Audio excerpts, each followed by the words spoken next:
اعوذ باللہ من الشیطان الرجیم بسم اللہ الرحمن الرحیم۔ ناظرین و سامعین السلام علیکم۔ امید ہے آپ خیریت سے ہوں گے اور ہمارے ویڈیوز سے مستفید ہو رہے ہوں گے۔ ناظرین، موت انسانی زندگی سے وابستہ سب سے بڑے رازوں میں سے ایک راز ہے۔ اس دنیا میں موجود ہر زندہ چیز کو موت کا سامنا کرنا پڑتا ہے۔ مختلف مخلوق کی زندگی کا دورانیہ مختلف ہو سکتا ہے، لیکن وہ سب آخرکار مر جاتے ہیں۔ حیرت انگیز طور پر کسی مخصوص نوع کے لیے زندگی کا دورانیہ ایک بالائی حد رکھتا ہے۔ قرآن مجید کے مطابق موت کے 6 مرحلے ہیں۔ پہلا مرحلہ یوم الموت کہلاتا ہے۔ یہ وہ دن ہے جب انسان کی زندگی کا اختتام ہو جاتا ہے۔ اس دن اللہ تعالیٰ فرشتوں کو حکم دیتا ہے کہ وہ زمین پر جائیں اور انسان کی روح قبض کریں تاکہ اسے اپنے رب سے ملاقات کے لیے تیار کیا جا سکے۔ بدقسمتی سے کوئی بھی اس دن کے بارے میں کچھ نہیں جانتا، اور جب وہ دن آتا ہے انسان کو یہ بھی احساس نہیں ہوتا کہ یہ اس کی زندگی کا آخری دن ہے۔ تاہم انسان اپنے جسم میں تبدیلیاں محسوس کرتا ہے۔ مثلاً مومن کے دل کو اس دن خوشی اور سکون ملتا ہے، جبکہ برے اعمال کرنے والے کو سینے اور دل میں دباؤ محسوس ہوتا ہے۔ اس مرحلے پر شیاطین اور جنات فرشتوں کے نزول کو دیکھتے ہیں، لیکن انسان انہیں نہیں دیکھ سکتا۔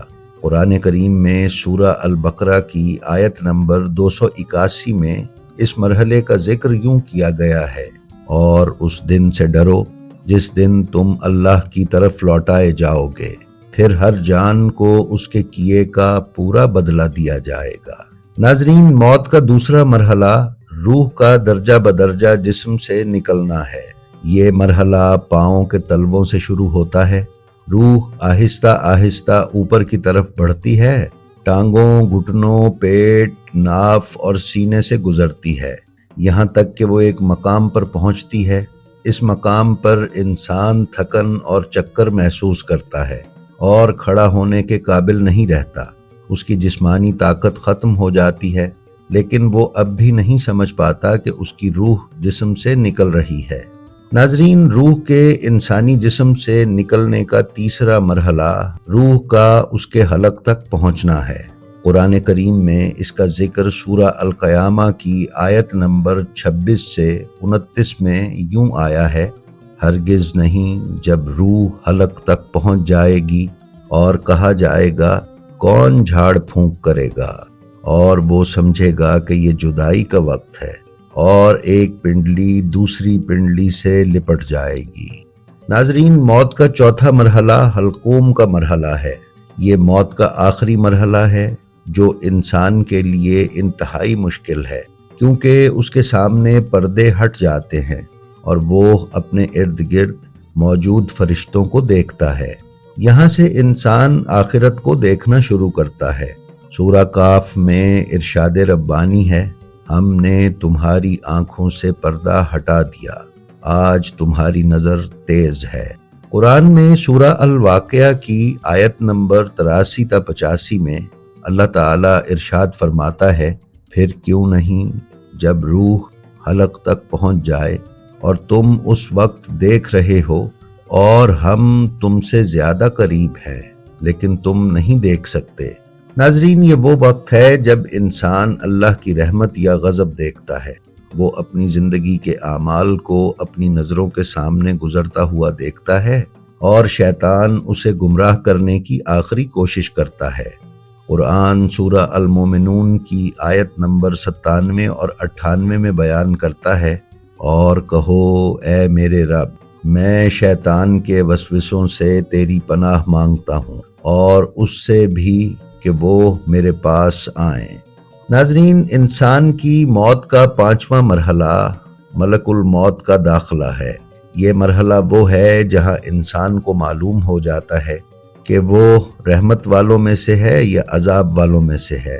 اللہ تعالیٰ سورہ محمد کی آیت نمبر 27 میں ارشاد فرماتا ہے: اور جن کی روحیں فرشتے سختی سے نکالتے ہیں ان کے چہروں اور پشتوں پر مارتے ہیں۔ ناظرین، اگر انسان مومن ہے تو اس کی روح نرمی سے نکلتی ہے، جیسے کہ پانی کا قطرہ مشکیزے سے نکل جاتا ہے۔ اللہ تعالیٰ سورہ الفجر کی آیت نمبر 27 سے لے کر 30 تک میں فرماتا ہے، اے ایمان والی روح، اپنے رب کی طرف لوٹ جا، راضی اور مرضی، اور میرے بندوں میں شامل ہو جا اور میری جنت میں داخل ہو جا۔ ناظرین، موت کا چھٹا اور آخری مرحلہ وہ ہے جب انسان کی روح مکمل طور پر جسم سے نکل جاتی ہے۔ اگر وہ گنہگار ہے تو کہتا ہے، اے میرے رب، مجھے واپس بھیج دے تاکہ میں نیک عمل کر سکوں۔ لیکن اللہ سورہ المومنون کی آیت نمبر 99 سے لے کر 100 تک میں فرماتا ہے، ہرگز نہیں، یہ صرف ایک بات ہے جو وہ کہہ رہا ہے، اور ان کے پیچھے ایک پردہ ہے قیامت کے دن تک۔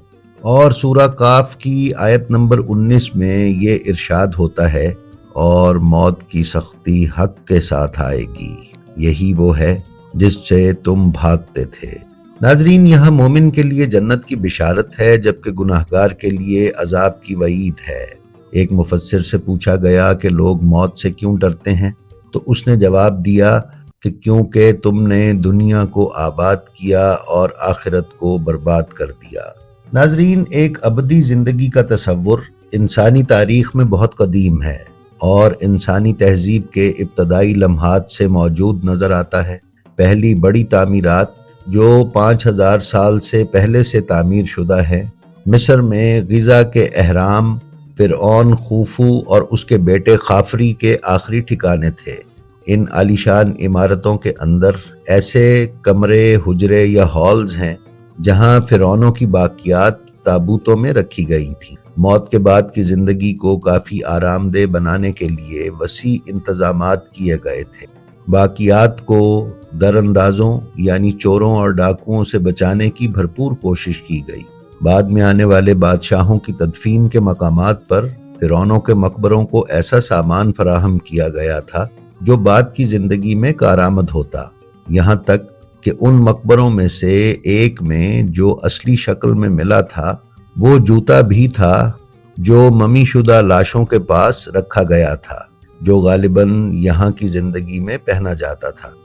ایک ابدی زندگی کی خواہش ان تمام مذاہب کی پہچان بن گئی جو پچھلے 4000 سالوں کے دوران پیدا ہوئے اور تیار ہوئے۔ مشرق وسطیٰ کے مذاہب یہودیت، عیسائیت اور اسلام میں بعد کی زندگی کی ایک وسیع تصویر نمودار ہوئی۔ مثال کے طور پر بعض روایات میں ہے کہ زندگی کے دوران اعمال کے بارے میں فرشتوں کی بعض پرس قبر کی پہلی رات سے ہی شروع ہو جائے گی، پھر قیامت کے دن اعمال کی بنیاد پر طے کیا جائے گا کہ کون جنت میں ابدی امن و سکون کی زندگی گزارنے کے لیے جاتا ہے اور کون ابدی زندگی جہنم میں گزارنے کے لیے جاتا ہے۔ مشرقی مذاہب میں ہندوازم کی طرح اس تصویر کو فروغ دیا گیا کہ موت کے بعد انسان کسی اور شکل میں ظاہر ہوتا ہے۔ اگلی زندگی کی نوعیت کا انحصار اس دنیا میں کیے گئے اعمال پر ہوگا۔ ناظرین، یہاں ہم آپ کی خدمت میں امام جعفر صادق علیہ السلام کا وہ مشہور زمانہ مکالمہ جو انہوں نے جابر بن حیان سے کیا، اس کا ایک حصہ پیش کرنے کی سعادت حاصل کر رہے ہیں۔ جابر نے امام جعفر صادق علیہ السلام سے پوچھا تھا کہ اے استاد مکرم، اے فرزند رسول، یہ تو بتائیے کہ موت کیا ہے؟ امام نے فرمایا، جابر، کیا تو سمجھ سکتا ہے؟ جابر نے کہا، جی مولا، اگر آپ اہل سمجھیں تو سمجھائیں۔ امام نے فرمایا، جابر، غور سے سن اور سمجھ، جب تو شکم مادر میں تھا تو تاریک پردوں میں رہتا تھا، وہ ایک بہت چھوٹا سا جہان تھا۔ تب اے جابر، تو نے اس جہان کی وسعت اور روشنی نہیں دیکھی تھی، تو اس تاریک جہان میں بہت خوش تھا۔ تب تو اس جہان سے کسی اور جگہ نہیں جانا چاہتا تھا کیونکہ تو نے اس سے بڑا جہان نہیں دیکھا تھا۔ یہی سبب ہے کہ تو نے شکم مادر یعنی اس جہان سے اس جہان میں آتے ہی رونا شروع کر دیا تھا، کیونکہ تو سمجھ رہا تھا کہ میں مر رہا ہوں، لیکن یہاں والے خوش تھے کہ تو اس جہان میں پیدا ہو رہا ہے۔